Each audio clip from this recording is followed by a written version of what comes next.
Active নিউজত স্বাগতম। এই মুহূৰ্তৰ ব্ৰেকিং নিউজ। কাজলগাঁও সমষ্টিত বিপিএফৰ পানীৰাম ব্ৰহ্মৰ জয়। নিচিমা জয়লাভ বিপিএফৰ প্ৰাৰ্থী চেমছ বসুমতাৰী। সোভাইজাৰ সমষ্টিত বিপিএফৰ প্ৰভাত বসুমতাৰী জয়লাভ। মানাহ চেৰফাঙতো বিপিএফৰ ধনঞ্জয় বসুমতাৰী জয়। চিৰাংদুৱাৰত ইউপিপিএলৰ প্ৰাৰ্থী ৰঞ্জিত বসুমতাৰী জয়লাভ। পুনৰ জনাইছো কাজলগাঁও সমষ্টিত বিপিএফৰ পানীৰাম ব্ৰহ্মৰ জয়। নিচিমা জয়লাভ বিপিএফৰ প্ৰাৰ্থী চেমছ বসুমতাৰী। সোভাইজাৰ সমষ্টিত বিপিএফৰ প্ৰভাত বসুমতাৰী জয়লাভ। মানাহ চেৰফাঙতো বিপিএফৰ ধনঞ্জয় বসুমতাৰী জয়। চিৰাংদুৱাৰত ইউপিপিএলৰ প্ৰাৰ্থী ৰঞ্জিত বসুমতাৰী জয়লাভ।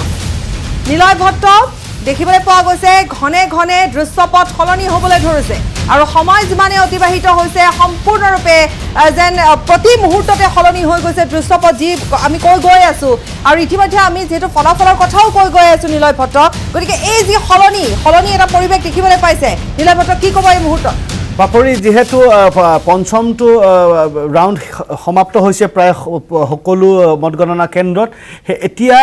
এতিয়া এই পৰিণাম অহাৰ সময় আৰু সেই পৰিণাম অহাৰ সময়, গতিকে এতিয়া এই টেলিখন আপুনি খুব সঘনাই সলনি হৈ থকা দেখিব আৰু দ্বিতীয়তে আপোনাৰ এই দৃশ্যপট প্ৰায় সঘনাই সলনি হৈ থকা দেখিব। চিৰাঙৰ প্ৰায় সকলো সমষ্টিতেই গণনা প্ৰায় সমাপ্তিৰ প্ৰায় কাষত আৰু চিৰাঙৰ প্ৰায় আটাইকেইটা যিকেইটা নিৰ্ণায়ক এতিয়া পৰিণাম আহিছে চিৰাঙৰ পৰা আহিছে। আমাৰ সাংবাদিক এই মুহূৰ্তত আমাৰ সৈতে বিপুল আছে। প্ৰথমে বিপুলৰ ওচৰলৈ খুব চমুকৈ যাব বিচাৰিম যে পৰিণাম বিপিএফে এতিয়ালৈকে বৰ্তমানলৈকে 5খন আসনত জয়লাভ কৰিছে, ইউপিপিএলে 1খন আসনত জয়লাভ কৰিছে, বিজেপি 11খন আসনত অগ্ৰগতি আগুৱাই আছে আৰু AUDF -4 কংগ্ৰেছ +1 এই বৰ্তমান সেই সমীকৰণত আগবাঢ়িছে। বিপুল এই ধৰণৰ পৰিৱেশ হাজাৰ হাজাৰ লোকে তেওঁলোকে সকলোৱে বিজয় উৎসৱ পালন কৰিছে এই তামোলপুৰত আৰু সকলোৱে কৈছে যে প্ৰমোদ বড়ো জিন্দাবাদ, ইউপিপিএল জিন্দাবাদ আৰু এই ইউপিপিএল কাৰ্যালয়ত এই ধৰণৰ এক উৎসৱমূলক পৰিৱেশ বিৰাজ কৰিছে। সকলোৱে আনন্দ উল্লাস কৰিছে কাৰণ এই গৈবাৰী সমষ্টিটোত এতিয়া প্ৰায় 6500 ভোটত অগ্ৰগতি লাভ কৰিছে প্ৰমোদ বড়ো। তেওঁ ইউপিপিএলৰ সভাপতিৰ লগতে এফচিৰ প্ৰাক্তন সভাপতি। এয়া দৃশ্য দেখিছে এক্সক্লুচিভ দৃশ্য কেৱল আমি নিউজ 18 অসম নৰ্থ ইষ্টে দেখুৱাইছোঁ। এই মুহূৰ্তত এয়া প্ৰমোদ বড়োৰ তামোলপুৰৰ যি বাসগৃহৰ যি তেওঁলোকৰ মুখ্য কাৰ্যালয়ৰ সন্মুখৰ পৰিৱেশ। হাজাৰ হাজাৰ লোক ওলাই আহিছে নিউজ 18 সন্মুখত বিজয় উৎসৱ পালন কৰিছে। তেওঁলোকে নিউজ 18 লগাই থৈ দিছে আৰু এয়া নিউজ 18 চাই আছে তেওঁলোকে পোনপটীয়া সম্প্ৰচাৰত। এফালে নিউজ 18 লগাই থৈছে, আনফালে তেওঁলোকে এই বিজয় উৎসৱ পালন কৰিছে সকলোৱে আৰু তেওঁলোকে কৈছে যে এই গোটেই 5টা সমষ্টিৰ যিকেইটা সমষ্টি আছে ইয়াতে এই তামোলপুৰৰ যি মহকুমাখনৰ আটাইকেইটাতে ইউপিপিএলৰ প্ৰাৰ্থীয়ে জয়লাভ কৰিব বুলি তেওঁলোকে দৃঢ় বিশ্বাসী। তেওঁলোকে কৈছে যে প্ৰমোদ বড়োৰ চৰকাৰ আৰু পৰিৱৰ্তনৰ দৰকাৰ, এই ধৰণৰ শ্লোগানেৰে এয়া আমাৰ মনোজ দ্বাৰাই দেখুৱাই আছে। দেখিছে এয়া তামোলপুৰৰ বৰ্তমান পৰিৱেশ গৈবাৰী সমষ্টিত। মই পুনৰ এবাৰ তামোলপুৰৰ পৰিৱেশ আৰু তামোলপুৰৰ পৰিৱেশত ইতিমধ্যে তেওঁলোকে জনাইছে অতি উৎফুল্লিত হৈ পৰিছে, এক উৎসৱমুখৰ পৰিৱেশে বিৰাজ কৰিছে। ৰাজু বৰুৱা আপোনাৰ ওচৰলৈ যাম এই মুহূৰ্তত। ৰাজু বৰুৱা আপোনাৰ ওচৰলৈ আহিছো, ঘনে ঘনে সলনি হৈছে দৃশ্যপট। ৰাজু বৰুৱা সঁচাকৈ পাপৰি যদি দৃশ্যপট চোৱা যায় তেনেহ'লে ঘনে ঘনে সলনি হৈছে আৰু বিজেপি কাৰ্যালয়ত বৰ্তমান বিজেপি কাৰ্যালয়ত এটা কথা আছে যে সকলোৱে বিচাৰিছে যে ইয়াত এটা ভাল খবৰ আহক। এই মুহূৰ্তত দেখুৱাইছোঁ যে সকলোৱে যেনেধৰণে ক্ৰিকেট ফাইনেল মেচ চাই থকা হয় ঠিক তেনেধৰণে এই যি পৰিষদীয় নিৰ্বাচন আছে আৰু এই পৰিষদীয় নিৰ্বাচনটো ইতিমধ্যে নিলয় ভট্টাচাৰ্যই এটা কথা দিনৰ ভাগতে কৈছিল যে পৰিষদীয় নিৰ্বাচন এটা যে এনে পৰ্যায়লৈ যাব পাৰে যে পৰিষদীয় নিৰ্বাচন এটা কিমান ৰোমাঞ্চকৰ কৰি তুলিব পাৰে সেয়া কিন্তু বিজেপিৰ তাত ক্ৰেডিট আছে। বিজেপিয়ে এইবাৰ যেতিয়া পথাৰত নামিছিলে বিজেপিয়ে কিমান আসন লাভ কৰিব সেয়া এতিয়া ক'ব নোৱাৰি, কাৰণ লিড যদি চোৱা যায় কোনোবা সময়ত 10 হৈছে, কোনোবা সময় 11 হৈছে, কোনোবা সময়ত 14 হৈছে আৰু পুৱাৰ ভাগত একো নাছিলেই। কিন্তু সকলোৰে উৎকণ্ঠা আছে। এই মুহূৰ্তত আমি দেখুৱাইছোঁ যে সকলোৰে চকু কিন্তু টিভি পৰ্দাত, সকলোৱে টিভি চাই আছে, সকলোৰে দৃষ্টি এটাই আছে যে কোনে কিমান আসন লাভ কৰিব সেয়া তেওঁলোকে চাব লাগে। আৰু এই ক্ষেত্ৰত ইতিমধ্যে বহুতৰ খাতা খুলিছে, বিপিএফৰ খাতা ইতিমধ্যে খুলিলে, ঠিক একেদৰে ইউপিপিএলে খুলিলে। এতিয়া সকলোৱে আশা কৰিছে যে বিজেপিয়েও খোলক আৰু বিজেপি কাৰ্যালয়ত এতিয়া বৰ্তমানে এনেধৰণৰ পৰিৱেশ বৰ্তমান বিৰাজ কৰিছে। সকলোৱে এই মুহূৰ্তত টিভিৰ ওপৰত, টেলিভিশ্যনৰ পৰ্দাৰ ওপৰত সকলোৱে দৃষ্টি নিবদ্ধ ৰাখিছে আৰু সকলোৰে এটাই কথা কিমান হ'ব, কাৰ কিমান হ'ব, বিজেপিয়ে কিমান পাব সেয়ালৈ তেওঁলোকৰ ইমান কথা নাই। কিন্তু দিনৰ ভাগত যিহেতু উৎকণ্ঠিত কৰি তুলিছিলে। হয় ৰাজু, বৰ্তমান বিজেপি 10খন আসনত আগুৱাই আছে আৰু বিজেপিয়ে যেইখন আসনেই পাওক, যোৱাবাৰ নিৰ্বাচনত 1খন আসন বা বিজেপিৰ হাতত আছিলে আৰু যিমানে আসন পাওক সেয়া বিজেপিৰ কাৰণে সদায় এডিশ্যন হ'ব বা প্লাছ হ'ব। আমাৰ সৈতে নৱ আছে ষ্টুডিঅ'ত। নৱ, এতিয়ালৈকে যিখিনি আমি পৰিণাম পাইছোঁ, চিৰাঙৰ প্ৰায় 7টা সমষ্টিৰ পৰিণাম আমাৰ হাতলৈ আহিছে, য'ত BPF-এ 5খন আসন পাইছে আৰু UPPL-এ 1খন আসন পাইছে, আৰু এখন আসনৰ পৰিণাম এতিয়াও আহাৰ বাকী। নব দিলীপ ভট্টাচাৰ্য দেৱৰে যে চিৰাঙৰ যি ফলাফল ওলাইছে তাত মই আগৰ লাইভত কৈছিলোঁ যে BPF নতুবা UPPL পাব, আৰু সেয়াই হৈছে। কিন্তু এই ক্ষেত্ৰত এটা গুৰুত্বপূৰ্ণ কথা আছে যে যি উগ্ৰপন্থী সংগঠনৰ নেতা অৰ্থাৎ NDFB-S-ত যি আছিল BR ফেৰেংগা আৰু B চাৰাইগৌড়া, অৰ্থাৎ B চাৰাইগৌড়া BPF-ত যোগদান কৰিছিল আৰু BR ফেৰেংগা আছিল UPPL-ত। কিন্তু দুইজন নেতাই তাত জয়ী হ'বলৈ সক্ষম হৈছে। এইটো কি ধৰণৰ কথা হৈছে সেইটো এটা অন্য গুৰুত্বপূৰ্ণ বিচাৰ্যৰ বিষয় নিশ্চিতভাৱে, কিন্তু দুইজন নেতাই তাত জয়ী হ'বলৈ সক্ষম হৈছে। অৰ্থাৎ তেওঁলোক যি NDFB-S-ৰ পৰা অৰ্থাৎ সহস্ত্ৰ সংগ্ৰামৰ পথ অৰ্থাৎ সহস্ত্ৰ পন্থা এৰি তেওঁলোক গণতন্ত্ৰত আহিছে, অৰ্থাৎ গণতন্ত্ৰত আহি তেওঁলোক নিৰ্বাচিত হৈছে, আৰু এইবাৰ তেওঁলোক ডেমক্ৰেচি অৰ্থাৎ গণতন্ত্ৰ অৰ্থাৎ তেওঁলোক পৰিষদত বহিব আৰু ৰাইজৰ নব BR ফেৰেংগাই ইণ্টাৰভিউত কৈছিলে, সাক্ষাৎকাৰত কৈছিলে যে 8 বছৰ জংঘলত থাকি হাবিত থাকি আৰু এতিয়া এই গণতন্ত্ৰৰ এই যুঁজখনত যোগদান কৰি তেখেতে এটা বস্তু উপলব্ধি কৰিছে যে সমাজ বা দেশৰ কাৰণে যদি কিবা কৰিবলগীয়া হয় সেয়া কিন্তু বুলেটেৰে নহয় বেলটেৰে হ'ব লাগে, আৰু তাৰে প্ৰমাণ এইবাৰৰ নিৰ্বাচন BTC নিৰ্বাচন। আমাৰ সৈতে ষ্টুডিঅ'ত আছে অচিন্তপৰাণ শৰ্মা, বিজেপিৰ যুৱ নেতা। শৰ্মা ডাঙৰীয়া, প্ৰথম কথা হ'ল যে এই বিজেপিৰ বিগ ব্ৰাদাৰৰ কথা আমি এবাৰ চৰ্চা কৰিছিলোঁ যে BJP-য়ে 13খন আসন প্ৰায় নিশ্চিত। এতিয়া আমি যি লিড দেখুৱাই আছোঁ তাত BJP-য়ে প্ৰায় 10খন আসনত অগ্ৰগতি লাভ কৰিছে। হয়, মই প্ৰথমতে কওঁ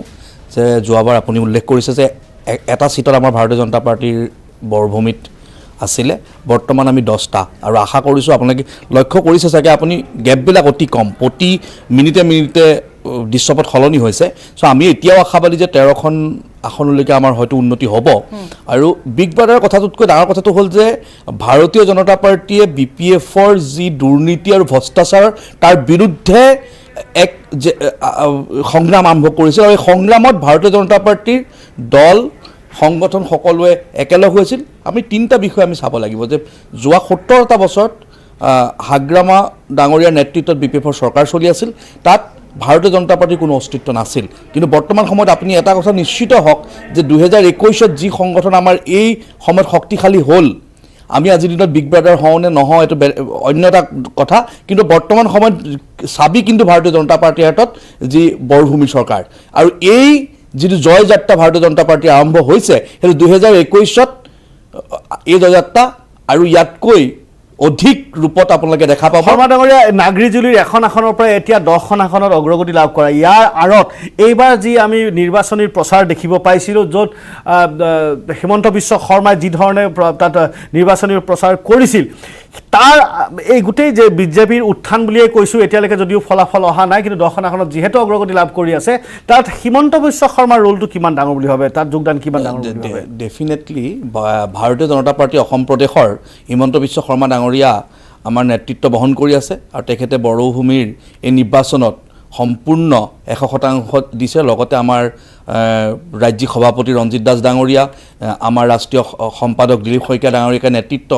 কৰি, আৰু সকলোতকৈ ডাঙৰ কথা হ'ল ভাৰতীয় জনতা পাৰ্টীৰ যিসকল কৰ্মী সংগঠনৰ লগত জড়িত, এই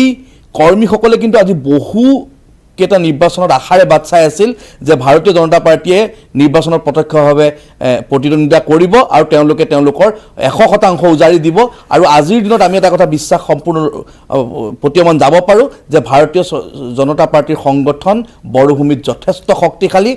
নৱজিৎ ভাগৱতীও আছে আমাৰ সৈতে, গতিকে আমি এবাৰ যাম। নৱজিৎ ভাগৱতীৰ হাতত কিবা নতুন আপডেট আহি পৰিছে নেকি এবাৰ আমি জানিম, কাৰণ সময় যিহেতু খুব ঘনাই আপডেট আহিবলৈ লৈছে নৱজিৎ ভাগৱতী, গতিকে ঘনাই অহাৰ ক্ষেত্ৰত কিবা আছে নেকি আপোনাৰ হাতত? আপডেট শেহতীয়াকৈ এতিয়ালৈকে আপডেট নাই, কেইটামান সমষ্টিৰ উথল পুথল হৈছে, অৰ্থাৎ উত্থান পতন হৈছে, সেইকেইটা আমাৰ স্ক্ৰীণত আছে। কিন্তু ইয়াত এটা গুৰুত্বপূৰ্ণ কথা যিটো আলোচনা কৰি আছিল, সেই সন্দৰ্ভতে মই ক'ব খুজিছোঁ যে BJPৰ ক্ষেত্ৰত এই যিটো আসন সংখ্যা বাঢ়িছে, তাৰ ক্ষেত্ৰত আটাইতকৈ ডাঙৰ কথা হৈছিল নিৰাপত্তা, অৰ্থাৎ নন বড়ো যিখিনি মানুহ আছিল তাত, অৰ্থাৎ ভোটাৰ আছে, তেওঁলোকৰ নিৰাপত্তাৰ দিশটো অতি গুৰুত্বপূৰ্ণ হৈছিল দীৰ্ঘদিন ধৰি। কেতিয়াবা যদি NDFB-য়ে তাত অত্যাচাৰ চলায়, কেতিয়াবা হয়তো BPF-ৰ পৰাও কিছু সংখ্যক অৰ্থাৎ নন বড়ো টৰ্চাৰৰ সন্মুখীন হ'ব লগা হয়। নহয় যাৰ ফলত নৱসৰণীয়াৰ দৰে লোক জয় হ'বলৈ সক্ষম হৈছিল হিমন্ত বিশ্ব শৰ্মা যেতিয়া তাত নিৰ্বাচনী প্ৰচাৰত সোমাই গৈছিল তেতিয়া হাগ্ৰামা মহিলাৰ দৰে শক্তিশালী নেতাক যাক যি প্ৰধান টাইপ হৈ থাকে চিফ হৈ থাকে তেওঁক এনেধৰণে আক্ৰমণ কৰিছে অৰ্থাৎ কুকুৰ মেকুৰী পৰ্যায়লৈকে তেওঁলোকৰ তৰ্ক বিতৰ্ক হৈছে আৰু এনেধৰণে আক্ৰমণ কৰি সেই আসনৰ পৰা হাগ্ৰামা মহিলাক নমাই দিবলৈ সক্ষম হৈছে অৰ্থাৎ যিখিনি মানুহ নন বড়ো আছিল বা আন লোক আছিল তেওঁলোকে ভাবিবলৈ বাধ্য হৈছিল যে এইটো আটাইতকৈ ডাঙৰ মানুহ অৰ্থাৎ হাগ্ৰামা মহিলাৰ দৰে শক্তিমান মানুহ গতিকে বিজেপিও তেনেকুৱা পৰ্যায়ত এটা খেলিব পাৰে গতিকে সেই ক্ষেত্ৰত তেওঁলোকে নিৰাপত্তা কৰবাত বিচাৰি পাইছে আৰু নৱজিৎ ভাগৱতী আন এটা কথা মই ইয়াত উনুকিয়াব বিচাৰিম যে বিজেপিৰ সৈতে যিসকল ৰিজনেল দল একেলগে আহি পেলাই মিত্ৰতা কৰিছে তেনেকুৱা বহু দল কিন্তু আজি প্ৰায় নিশ্চেষ হৈ গৈছে আজি বিজেপিৰ লগত একেলগে থকা বিপিএফও আজি বিপিএফৰ বৰ্তমান অৱস্থা আমি দেখিছোঁ তো আগন্তুক দিনত ইউপিপিএলৰ লগত যেতিয়া বিজেপি একেলগ হৈ পেলাই তাত এখন চৰকাৰ গঠন কৰিব আৰু তাৰ পৰৱৰ্তী কালত ইউপিপিএলৰ যি ভৱিষ্যত সেই ভৱিষ্যত সুনিশ্চিত কৰিবলৈ কি কৰিব আসলে এই প্ৰশ্নটো নৱজিৎ ভাগৱতী এই প্ৰশ্নটো আসলে আমি অচিন্ত শৰ্মালৈ ঠেলি দিব লাগে হয় দুজনে নৱজিৎ ভাগৱতী যদি সোনকালে উনিকাব তাৰপিছত অচিন্ত শৰ্মা নিশ্চয় উত্তৰ যথেষ্ট আছে কাৰণটো এই ক্ষেত্ৰত এটা কথা লক্ষ্য ৰাখিব অৰ্থাৎ ফেব্ৰুৱাৰী মাহলৈ উভতি যাব লাগিব জানুৱাৰী ফেব্ৰুৱাৰীত আপোনালোকে দেখা পাইছিল যে তাত বিজেপিয়ে যে নিৰ্বাচন খেলিব সেইটো কথা এটা দোদুল্যমান স্থিতিত আছিল তাৰপিছত তেওঁলোকে মিটিং কৰিছে বিটিএডিৰ বিজেপি কৰ্মীৰ লগত মিটিং কৰিছে মিটিং কৰাৰ পিছত ৰঞ্জিত দাস আছিল ৰঞ্জিত দাস সদায় তাত নিৰ্বাচন খেলাৰ পক্ষত আছিল তাৰপিছত দিলীপ শইকীয়া ভৱেশ কলিতা এওঁলোকে গৈ নিৰ্বাচন এটা খেলিব এনেকুৱা এটা পৰ্যায়ত গ'ল আৰু তেওঁলোকে এটা 26 অৰ্থাৎ 26খন আসনত প্ৰাৰ্থী দিলে কিন্তু দিন যেতিয়া আগবাঢ়িল কৰোণাৰ সময় যেতিয়া আহিল নিৰ্বাচন যেতিয়া পিছুৱাই গ'ল তাৰপিছত বিপিএফ আৰু বিজেপিৰ মাজত আভ্যন্তৰীণ যি সংঘাতৰ যি চকটো বৃদ্ধি পালে তাৰপিছত বিজেপিয়ে ভাবিলে যে তেওঁলোকে নিজে নিৰ্বাচন খেলিব কিন্তু নিজে নিৰ্বাচন খেলিবলৈ যেতিয়া গ'ল তেতিয়া তাত আৰম্ভণিতে পীযুষ হাজৰিকাৰ দৰে লোকসকল নিৰ্বাচনী প্ৰচাৰত গৈছিল অৰ্থাৎ তেওঁলোকে দেখিও আচৰিত হৈছিল যে তেওঁলোকে যদি ভাবিছিল যে 1000 মানুহ হ'ব তেওঁলোকৰ সভাত 3000 মানুহ হৈছে কৰবাত যদি ভাবিছে তেওঁলোকৰ 1500 মানুহ হ'ব তাত হৈছে 5000 মানুহ এনেকুৱা ধৰণৰ তেওঁলোকৰ বিৰতিৰ সময় হৈছে আমি বিৰতি ল'ব লাগিব তাৰপিছত অচিন্ত শৰ্মা ডাঙৰীয়া ওচৰলৈ যাম অচিন্ত শৰ্মা ডাঙৰীয়া আমাক এই সন্দৰ্ভত জনাব নৱজিৎ ভাগৱতীয়ে কোৱা কথাখিনি কিমান দূৰ সত্য বা সঁচাকৈ সেয়াই নেকি যে এটা অনুমান কৰি গৈ থাকোঁতে খেলটো এনেধৰণে ইমান ডাঙৰ এটা খেললৈ ৰূপান্তৰিত হৈ গ'ল তেনেকুৱা ধৰণৰ কথা নেকি সেই সকলোবোৰ জনাব সেই সকলোবোৰ আলোচনা কৰিম কিন্তু সময় হৈছে চমু বাণিজ্যিক বিৰতিৰ পাছতে জনা বিচাৰিছো শেহতীয়া খবৰ কাজলগাঁও সমষ্টিত বিপিএফৰ পানীৰাম ব্ৰহ্মৰ জয়লাভ নিচিমাত জয়লাভ কৰিছে বিপিএফৰ প্ৰাৰ্থী জেমছ বসুমতাৰীয়ে সুভাইজৰ সমষ্টিত বিপিএফৰ প্ৰভাত বসুমতাৰীৰ জয়লাভ মানস চেৰফাংগতো বিপিএফৰ ধনঞ্জয় বসুমতাৰীৰ জয় চিৰাং দুৱাৰত ইউপিপিএলৰ প্ৰাৰ্থী ৰঞ্জিত বসুমতাৰীৰ জয়লাভ যিহেতু প্ৰথমে নিউজ 18 অসম নৰ্থ ইষ্টে আমি ব্ৰেক কৰিছিলো জনাইছিলো আমাৰ দৰ্শকক যে প্ৰথমটো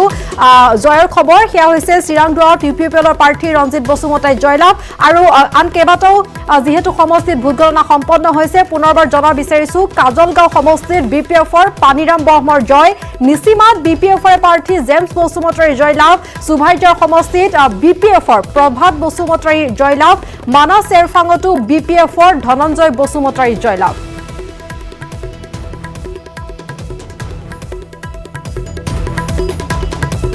আমি জনাইছো ফলাফল যেহেতু আমি জনাইছো যে প্ৰতি মুহূৰ্ততে কিদৰে আসলতে যি সংখ্যা অগ্ৰগতি সংখ্যা সেয়া যেহেতু সলনি হৈ আছে আৰু প্ৰতি মুহূৰ্তত সলনি হৈছে এক আকৰ্ষণীয় যুঁজ যেহেতু চলি আছে বৰ্তমান আৰু যি সংখ্যা অগ্ৰগতি সংখ্যা তাৰ মাজত যেহেতু বিশেষ পাৰ্থক্য নাই আৰু আমি সেই সকলো খবৰ নিউজ 18 অসম নৰ্থ ইষ্টৰ দৰ্শকক জনাইছো এই মুহূৰ্তত যিকেইটা সমষ্টিত ইতিমধ্যে ভোটগণনা সম্পন্ন হৈছে আৰু ঘোষণা কৰা হৈছে সেয়া আমি জনাইছো সমষ্টিকেইটাৰ কথা প্ৰথমে ইউপিপিএলৰ প্ৰাৰ্থী ৰঞ্জিত বসুমতাৰীৰ জয়লাভৰ কথা আমি জনাইছো চিৰাং দুৱাৰত আৰু বাকি 6খন আসনৰ ফলাফলত দেখা গৈছে বিপিএফে 5খনত জয়লাভ কৰিছে আৰু ইউপিপিএলে জয়লাভ কৰিছে 1খন আসনত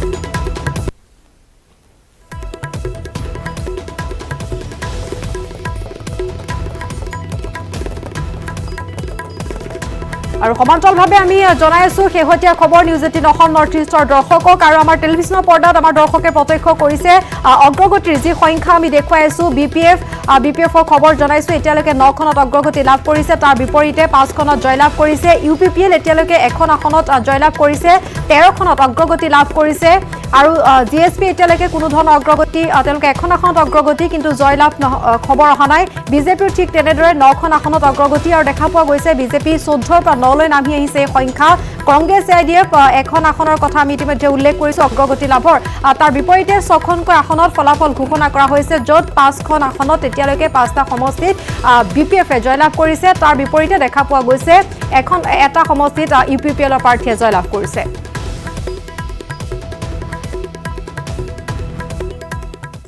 আর বিটিসি নির্বাচনের শেহতীয়া খবর আমি জানাই থাকিম লগতে আমার স্টুডিওত থকা অতিথির সৈতে পর্যালোচনা অব্যাহত থাকিব কিন্তু তার পূর্বে আহিছো আন এক খবরলৈ গুৱাহাটীবাসীৰ বাবে আজিৰ দিনটোত আহিছে এটা সুখবৰ আপুনি ঘৰতে বহিয়ে আজিৰ পৰা লব পাৰিব থলুৱা মাছৰ জুতি মহানগৰবাসীৰ বাবে ফিছফেডে মুকলি কৰিছে এটা নতুন এপ য'ত আপুনি এঘণ্টাৰ ভিতৰতে আপুনি দিয়া মাছৰ অৰ্ডাৰ তেওঁলোকে হোম ডেলিভাৰী কৰিব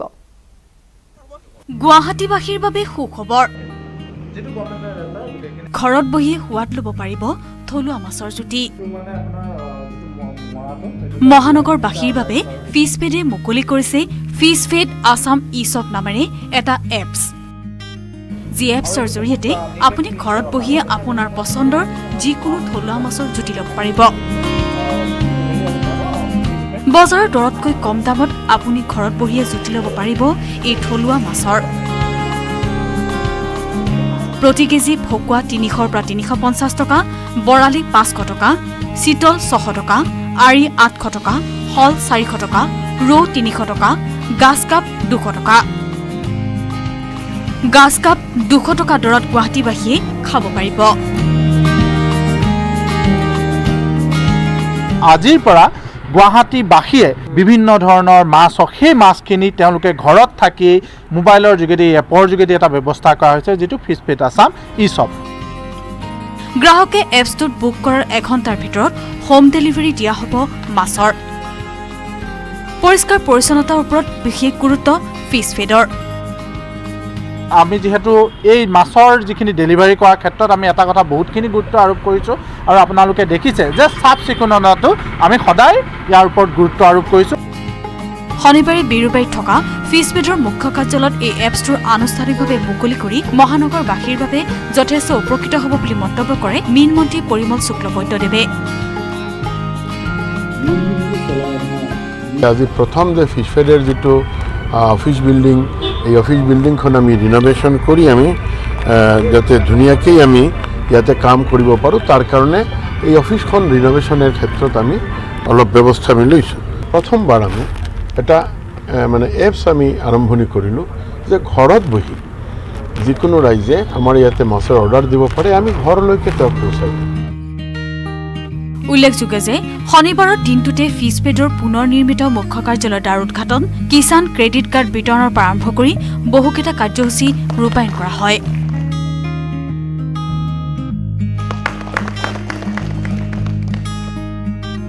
কেমেৰা পাৰ্চন নিতুল কৃষ্ণৰ সহযোগত Bhaskar Jyoti Hazarika news 18 Assam north east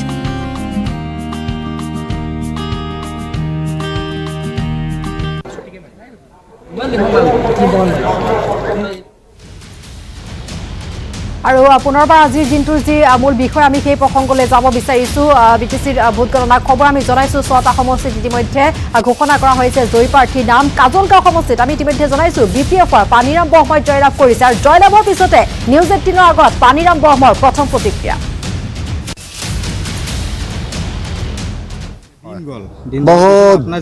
বহুত মানে যিমানখিনি লাগে যিমানখিনি হ'ব লাগিছিল হোৱা নাই মানে ৰাইজেও মানে সোনকালে হওক সেইটো ভাবিছিলে ভোটটো ইলেকশ্যনটো কিন্তু নহ'ল কৰোণা ভাইৰাছ আহি গ'ল আজি আহি পেলাই আজি শেষ মানে ইলেকশ্যন হৈ পেলাই আজি কাউণ্টিং হৈ পেলাই এইটো আপোনালোকে দেখিছে কাজলগাঁও সমষ্টিত মই ৰাইজৰ সহায়ত মই আজি জিতিব পাৰিলে ইয়াৰ কাৰণে মই ৰাইজক মোৰ ফালৰ পৰা মই অভিনন্দন ধন্যবাদ যাচিছোঁ ৰাইজৰ যিটো প্ৰধান কাম সেইটো মই কৰিম ৰাইজে যিটো বিচাৰিছে এখেতসকলে যিটো কৰিব মানে কৈছে সেই কথাকে মই সেইটো কামটো মই কৰিম বৰ্তমান সময় আৰু এয়া জয়ী হোৱাৰ পিছতে পানীৰাম ব্ৰহ্মৰ প্ৰতিক্ৰিয়া তেওঁ কৈছে ৰাইজৰ হৈ তেওঁ কাম কৰি যাব আৰু আমি ইতিমধ্যে এই বিষয় সন্দৰ্ভত শেহতীয়া ফলাফল আমি জনাইছো সমান্তৰালভাৱে যিহেতু আমাৰ সৈতে এই মুহূৰ্তত ষ্টুডিঅ'ত আছে আমাৰ এগৰাকী অতিথি নিউজ ডেস্কৰ পৰা নৱজিত ভাগৱতী আছে লগতে নীলয় ভট্টাচাৰ্য যিহেতু আছে গতিকে মই যাব বিচাৰিছো নীলয় ভট্টাচাৰ্যৰ কাষলৈ ইভা নাগৰিজুলি সমষ্টি যদি কথা কওঁ নাগৰিজুলি সমষ্টিত বৰ্তমান চতুৰ্থ ৰাউণ্ডৰ পৰিণাম আহিছে আৰু তাৰ ৰবীন্দ্ৰবালা বিশ্বাস নিৰ্দলীয় প্ৰাৰ্থীত ৰবীন্দ্ৰবালা বিশ্বাস আগুৱাই আছে নাগৰিজুলি সমষ্টি 2015ত বিজেপিৰ একমাত্ৰ সমষ্টি আছিল য'ৰ পৰা বিজেপিয়ে জয়লাভ কৰিছিল এতিয়া নাগৰিজুলি সমষ্টিতে বিজেপিয়ে পিছ পৰি আছে মই প্ৰথমতে অচিন্ত পৰাণ শৰ্মা ডাঙৰীৰ পৰা জানিব বিচাৰিম আমি বহুকেইটা বিষয় চৰ্চা কৰিছিলোঁ কিন্তু প্ৰথমতে নাগৰিজুলি কথাটো এবাৰ পাতো কথাটো হ'ল যে তাত ভাৰতীয় জনতা পাৰ্টিৰ প্ৰাৰ্থীজনে অলপমান ভোটত পিছ পৰি আছে 1245টা ভোটত হয় তাত আপোনাৰ পঞ্চম ৰাউণ্ডৰ ভোট গণনা শেষ হৈছে চ' আৰু বাকী থকা যিমানকেইটা ৰাউণ্ড আছে তাত আপুনি ডেফিনেটলি আশা কৰিব পাৰোঁ যে 1000 ভোটৰ মেকআপ অতি সহজে হ'ব আৰু আপুনি দৃশ্যপট চালে আপুনি এটা কথা ধৰিব পাৰিব যে ইয়াত অতি কম ভোটৰ ইফাল সিফালত গোটেই ব্যৱস্থাটো টেলিটোক চেঞ্জ হৈ আছে সেইকাৰণে আপুনি শেহলৈকে এই টেলি যথেষ্ট সলনি হোৱাৰ আমি আশা কৰিব পাৰোঁ আৰু ভাৰতীয় জনতা পাৰ্টি আজিৰ দিনতো মই আশা কৰিছোঁ এতিয়াও যে 13টাতকৈ অধিক বা 13টালৈকে চিট হয়তো আমাৰ ব্ৰেক লোৱাৰ ঠিক নৱক এটা খুব চমুকে সুধিব বিচাৰিছোঁ যে বিজেপিৰ যিখন তালিকা আমি দেখুৱাই আছোঁ যাত 9টা আসনত বিজেপি অগ্ৰগতি লাভ কৰা দেখুৱাই আছোঁ সেয়া কিমান সোনকালে সলনি হ'ব পাৰে সেয়া শেহতীয়া যিমান ৰাউণ্ড আগবাঢ়ি থাকিব সেয়া সোনকালে সলনি হোৱাৰ সম্ভাৱনা আছে কাৰণ এই সংখ্যা কিমানলৈকে হ'ব পাৰে মানে জয়ী সংখ্যা যদি বিজেপি চাওঁতে কিমানলৈকে হ'ব পাৰে 13টা ৰঞ্জিত দাসে কৈছিলে 13টা 14-15 মেক্সিমাম কিন্তু 10ৰ ওপৰত অৰ্থাৎ ডাবল ডিজিটত থাকিব ইভা হয় আমি এটা বিৰতি লৈছো তাৰ পিছত আৰু কেইবাটা শেহতীয়া খবৰ যেটো নিলে আমাৰ হাতলৈ আহি আছে কিন্তু তাৰ পূৰ্বে লৈছো চমু বিৰতি